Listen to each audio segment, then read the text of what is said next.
Hello everyone, this is Mr. Lysiak and I will be your guest reader today. I know that many of you may be a little sad that we're not in school, and when I get sad I always try to think of something that will make me happy. So when I was thinking about selecting the perfect book to make everyone happy, I thought about a time that made me happy. And it's very ironic that the time I thought about was Christmas time. And during Christmas, we usually have snow. Over Christmas break, we have snow. And today, we have snow.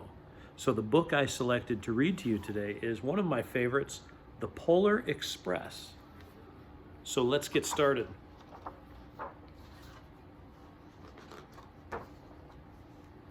On Christmas Eve, many years ago, I lay quietly in my bed.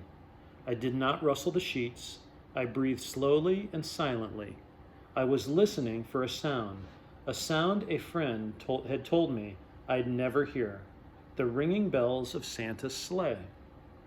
There is no Santa, my friend had insisted, but I knew he was wrong. Late that night, I did hear sounds, though not of ringing bells. From outside came sounds of hissing steam and squeaking metal.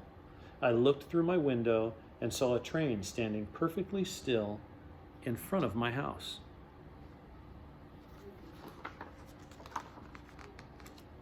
It was wrapped in an apron of steam. Snowflakes fell lightly around it. A conductor stood at the open door of one of the cars. He took a large pocket watch from his vest, then looked up at my window. I put on my slippers and robe. I tiptoed down the stairs and out the door. "All aboard!" the conductor cried out. I ran up to him. "Well," he said, "are you coming?" "Where?" I asked. "Why, to the North Pole, of course," was his answer. "This is the Polar Express." I took his outreached hand and he pulled me aboard the train.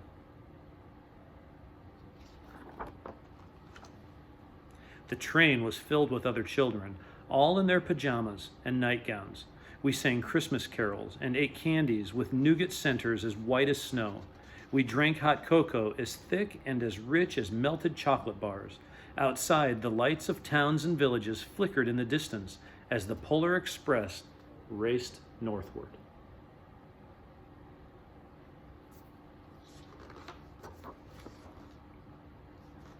Soon there were no more lights to be seen. We had traveled through cold, dark forests where lean wolves roamed and white-tailed rabbits hid from our train as it thundered through the quiet wilderness.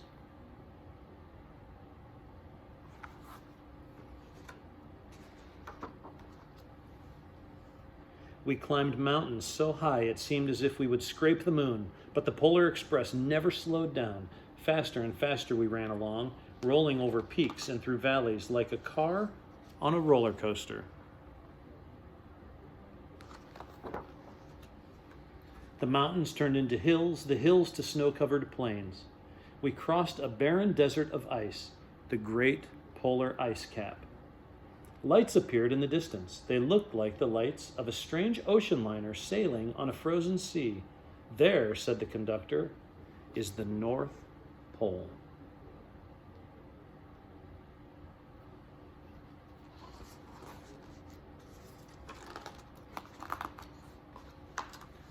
The North Pole.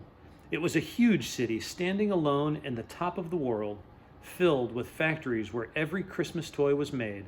At first, we saw no elves. "They are gathering at the center of the city," the conductor told us. "That is where Santa will give the first gift of Christmas." "Who receives the first gift?" we all asked. The conductor answered, "He will choose one of you." "Look!" shouted one of the children. "The elves!" Outside, we saw hundreds of elves. As our train drew closer to the center of the North Pole, we slowed to a crawl. So crowded were the streets with Santa's helpers. When the Polar Express could go no farther, we stopped and the conductor led us outside. You can see all the elves lining the streets. We pressed through the crowd to the edge of a large open circle. In front of us stood Santa's sleigh. The reindeer were excited. They pranced and paced, ringing their silver sleigh bells that hung from their harnesses. It was a magical sound like nothing I'd ever heard. Across the circle, the elves moved apart from Santa, and Santa Claus appeared. The elves cheered wildly. He marched over to us and, pointing to me, said, "Let's have this fellow here."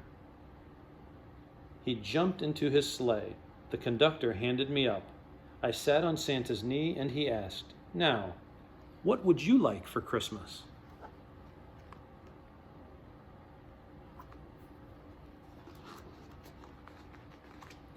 I knew that I could have any gift that I could imagine. I wanted most, but the thing I wanted most for Christmas was not inside Santa's giant bag. What I wanted more than anything was one silver bell from Santa's sleigh. When I asked, Santa smiled. Then he gave me a hug and told an elf to cut a bell from a reindeer's harness. The elf tossed it up to Santa. He stood, holding the bell high above him, and called out, "The first gift of Christmas."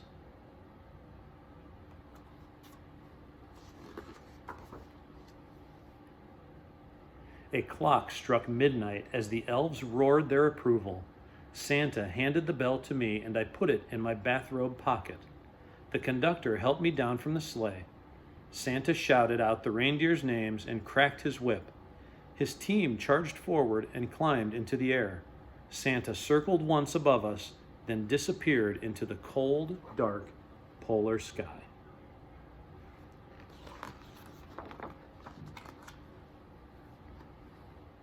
As soon as we were back inside the Polar Express, the other children asked to see the bell.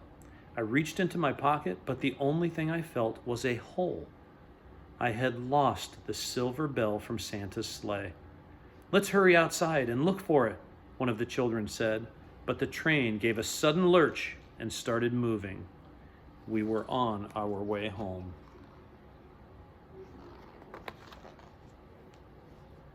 It broke my heart to lose the bell.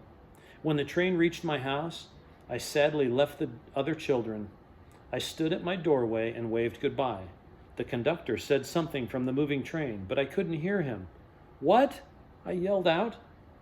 He cupped his hands around his mouth. "Merry Christmas," he shouted. The Polar Express let out a loud blast from its whistle and sped away.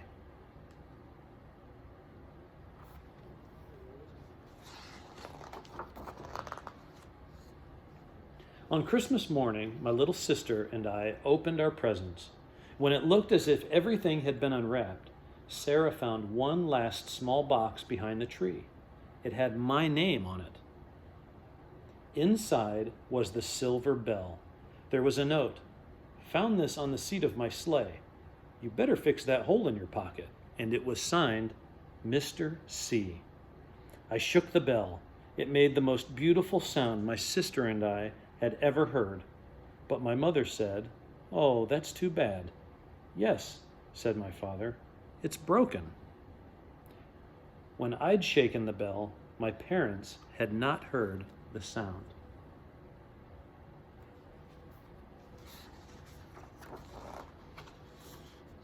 At one time, most of my friends could hear the bell, but as years passed, it fell silent for all of them. Even Sarah, my sister, found one Christmas that she could no longer hear its sweet sound. Though I've grown old, the bell still rings for me, as it does for all who truly believe. The end. I hope you enjoyed this story on this snowy day, and I cannot wait to see all of you back in school one day. Have a great day, and go G-Men!